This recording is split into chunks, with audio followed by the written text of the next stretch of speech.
Well, it is a beautiful Wednesday morning, 30th July 2025. Welcome today in history with me, Amon the Strong.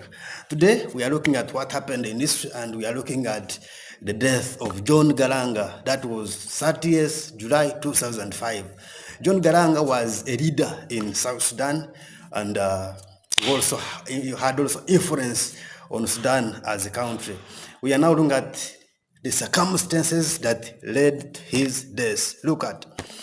On 30th July 2005, John Galanga, who was a leader of Sudan Liberation Army, the force that was trying to lead a secession attempt of people of South Sudan to get their own country from entire Sudan.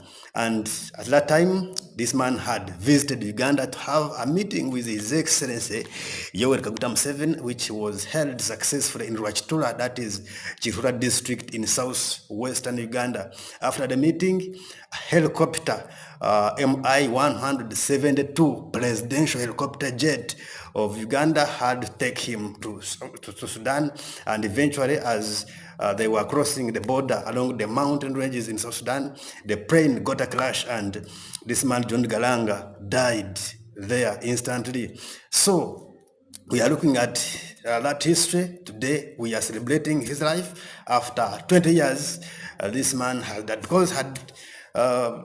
left a legacy. That's why we are specifically looking at him as our today in history. Some brief notes about John Galanga. John Galanga was born in 1945 and he died in 2005. Those were 60 years.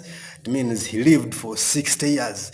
John Galanga was a soldier by profession. He was a colonel by rank. John Galanga, he was an educated person. He was a doctor. He had a PhD.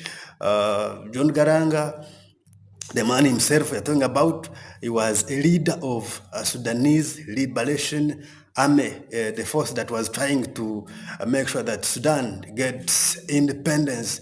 Remember, Sudan was a big country, and the people of South Sudan were feeling that idea of getting their own government, and this was the man who was heading this move. John Galanga, he was the leader of the armed forces of Sudan from 1983 up to 2005, the army that later became the Sudanese People's Defense Force, and he was the leader at that time. In 2005, there was agreement